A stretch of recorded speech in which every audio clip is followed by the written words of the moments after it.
নবম শ্রেণীর ছাত্রছাত্রীরা লার্নিং উইথ সুব্রত ইউটিউব চ্যানেলে তোমাদের সকলকে স্বাগত। 2024 সালে সেকেন্ড সাবমিটিভ ভ্যালুয়েশনের যে নবম শ্রেণীর সংস্থার প্রশ্নগুলো হয় সেইগুলো আমি এক এক করে আলোচনা করে দেবো। সমস্ত সংস্থার প্রশ্নগুলো অ্যান্সার সমেত আলোচনা করে দেবো, তোমরা প্রত্যেকে দেখো। তো এখানে ক্লাস 9-এর ইতিহাস 40 নম্বরে সেকেন্ড সাবমিটিভ ভ্যালুয়েশন 2024, সময় থাকছে 1 ঘন্টা 30 মিনিট। এখানে প্রথমে 10টা প্রশ্ন বলেছে, একের দাগের 10টা প্রশ্নের অ্যান্সারগুলো আমরা করে ফেলবো ঝটপট করে, দেখে নাও তোমরা। বলছে ভিয়েনা সম্মেলনের সভাপতিত্ব কে করেন? প্রথম প্রশ্নের উত্তরটা হবে না মেটারনিক। ভিয়েনা সম্মেলনের সভাপতিত্ব কে করেন? না উত্তর হবে মেটারনিক। দুয়ের দাগে ইউরোপে মেটারনিক যুগ সময় পর্যন্ত সময়কালকে কোন সময়কে কোন পর্যন্ত বলে মেটারনিক সময়কাল? না এখানে তোমরা প্রত্যেকে জানো, দুয়ের দাগের এরটা হবে 1815 থেকে 1848 খ্রিস্টাব্দ পর্যন্ত।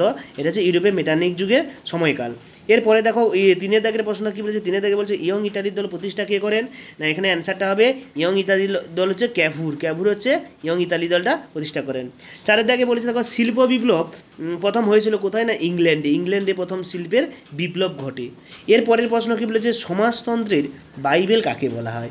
পাঁচের দাগে যে প্রশ্ন দিয়েছে তোমরা প্রত্যেকে দেখো, সমাজতন্ত্রের বাইবেল কাকে বলা হয়? না এখানে সমাজতন্ত্রের বাইবেল কাকে বলা হয় বলো তো? না উত্তর হবে ডাম ক্যাপিটাল। ডাম ক্যাপিটালকে সমাজতন্ত্রের বাইবেল বলা হয়। পরের প্রশ্ন 6টা, প্রথম বিশ্বযুদ্ধ কত সালে হয়েছিল? না 1914 থেকে 1918, অর্থাৎ 4 বছর ধরে এই প্রথম বিশ্বযুদ্ধটা চলতে থাকে।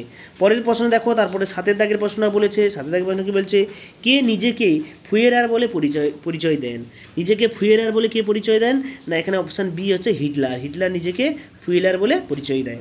পরের প্রশ্ন কী বলছে? ফ্যাসিস্ট দল প্রতিষ্ঠা করেন কে?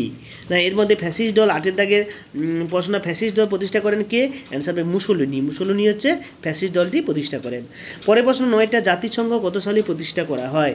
9 দাগের প্রশ্ন বলছে জাতিসংঘ কত সালে প্রতিষ্ঠা করা হয়? না 1920 সালে জাতিসংঘের প্রতিষ্ঠা। 1920 সালে জাতিসংঘ প্রতিষ্ঠা করা হয়।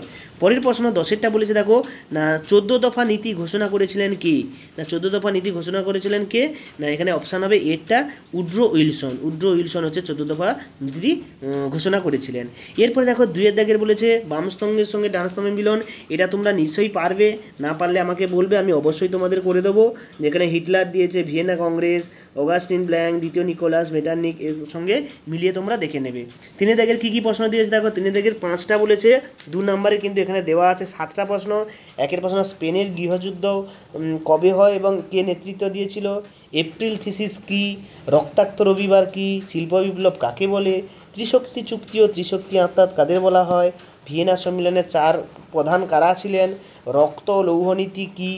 এবং টিকা দিয়েছে দেখো 4 নম্বরের দিয়েছে। এখানে 4টে করতে বলেছে, তোমাদের 2টো করতে হবে। 4টে কী কী দিয়েছে? ভিয়েনা সম্মেলনে 3টি নীতি সংরক্ষণ, জাতিসংঘ কেন ব্যর্থ হয়ে গিয়েছিল তার কারণগুলো, হিটলারের নাৎসি দলের উত্থানের কারণ, ইংল্যান্ডে শিল্প বিপ্লব কেন হয়েছিল তার 5টা কারণ। তো এই 4টের মধ্যে তোমরা এই দুটোর চেষ্টা করবে। এই দুটো প্রায় প্রতিটা স্কুলেই কমন প্রশ্ন আছে, জাতিসংঘ কেন ব্যর্থ হয়ে যায় এবং ইংল্যান্ডের শিল্প বিপ্লব কেন হয়। এরপরে দেখো 5এর দাগের 8 নম্বরের প্রশ্ন দিয়েছে, একটা করতে হবে। এখানে দিয়েছে 3টে। রুশ বিপ্লবের কারণ, প্রথম বিশ্বযুদ্ধের কারণগুলি আলোচনা করো এবং মেটারনিক ব্যবস্থা সম্পৃক্ত পরিচয় দাও। তোমাদের এর মধ্যে যদি প্রথম বিশ্বযুদ্ধটা করো তাহলে সবচেয়ে ভালো হবে, কারণ এটা একটা কমন কোশ্চেন, ফাইনাল পরীক্ষাও এই প্রশ্নটা হয়। তাই জন্য এটা যদি করে রাখো ফাইনাল পরীক্ষা আর পড়তে হবে না, একটু চোখ বুলিয়ে নিলেই হয়ে যাবে।